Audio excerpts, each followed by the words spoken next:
नमस्कार, NMF news पर आप सभी का बहुत स्वागत। मैं हूं आपके साथ अभिषेक पुंडीर। बांग्लादेश की सड़कों पर इस वक्त 10,000 आतंकी उतरे हुए हैं।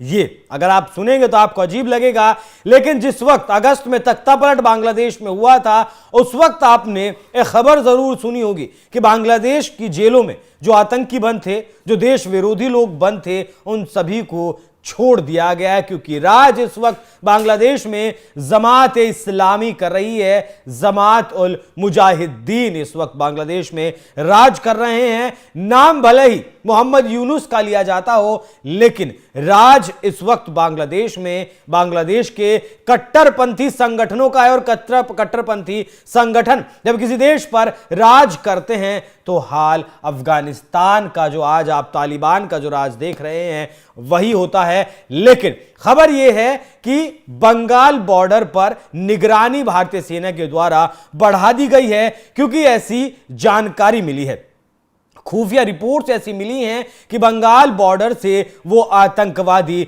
हिंदुस्तान में घुस सकते हैं या फिर घुसने की कोशिश कर रहे हैं, जिससे भारत को अस्थिर किया जा सके। क्योंकि शेख हसीना इस वक्त हिंदुस्तान में ही मौजूद हैं, उस वक्त से बल्कि हिंदुस्तान में मौजूद है जिस वक्त बांग्लादेश में तख्ता पलट हुआ था और वो वहां से सब कुछ छोड़ छाड़ कर भागी थी।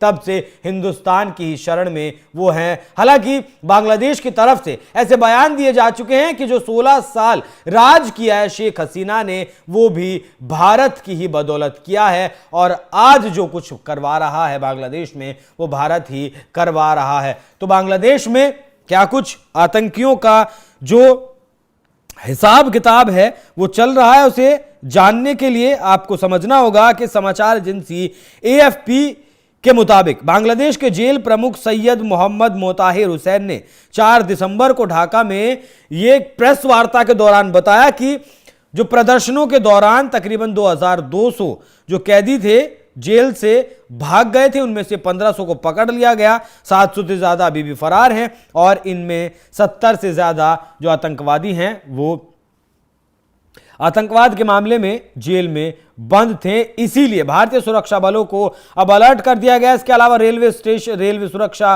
बल और राजकीय रेलवे पुलिस को भी सतर्क किया गया, क्योंकि बांग्लादेश की जेलों से फरार आतंकी घुसने के बाद ट्रेन से यात्रा कर सकते हैं। सभी भारतीय राज्यों में से पश्चिम बंगाल में बांग्लादेश के साथ 2216 किलोमीटर की सीमा सबसे लंबी है। सीमा के 900 किलोमीटर हिस्से में नदियां भी बहती हैं। अब सिर्फ इतना ही नहीं, असम के कछार जिले से 2 महिलाओं समेत 3 बांग्लादेशी नागरिकों को गिरफ्तार भी किया गया।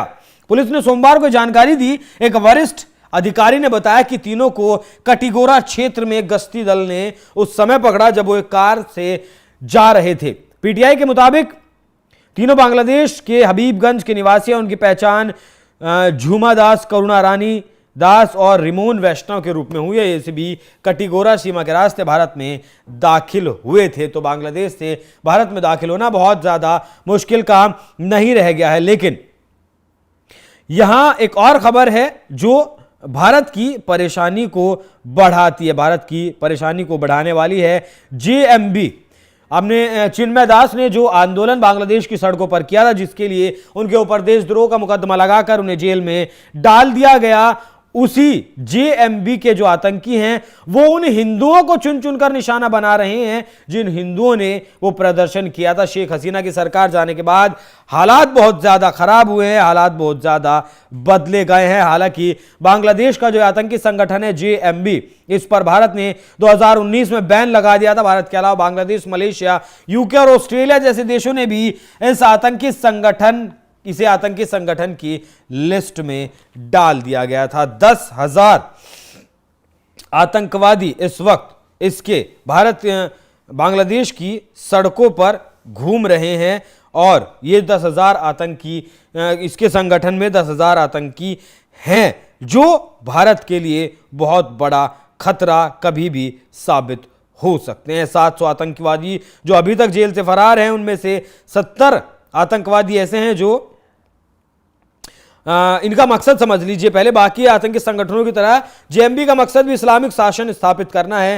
ये संगठन लोकतंत्र का विरोध करता है। इसका मकसद है बांग्लादेश को सरिया कानून के जरिए चलाना। इसका नेटवर्क इतना बड़ा है कि जेएमबी के पास 10,000 लड़ाके हैं। इनके अलावा 1 लाख से ज्यादा कट्टरपंथी इससे जुड़े हुए। रिपोर्ट्स में यह भी पता चलता है कि संगठन ने लगभग 10 लाख से ज्यादा लड़ाकों को ट्रेंड कर रखा है। 10 लाख से ज्यादा लड़ाकों को ट्रेनिंग दे रखी है और फिलहाल 10,000 मेंबर इसके एक्टिव मेंबर्स हैं। अब आप समझ सकते हैं कि जेएमबी बांग्लादेश का कितना ताकतवर संगठन है, जिसके बदौलत, जिसके दम पर आज कट्टरपंथी हिंदुओं को मार रहे हैं। जिस वजह से मार रहे हैं वो वजह भी आपको बता दी, शरिया लागू करना है। बांग्लादेश में लोकतंत्र का ये लोग विरोध करते हैं और भारी संख्या में इनकी तादाद है, जिसके सामने शायद ऐसा लगता है कि बांग्लादेश की जो सेना है वो भी कहीं ना कहीं घुटनों पर नजर आती है। लेकिन जैसे ही ये आतंकवादी अगर भारतीय सीमा में घुसने की कोशिश करेंगे तो इन्हें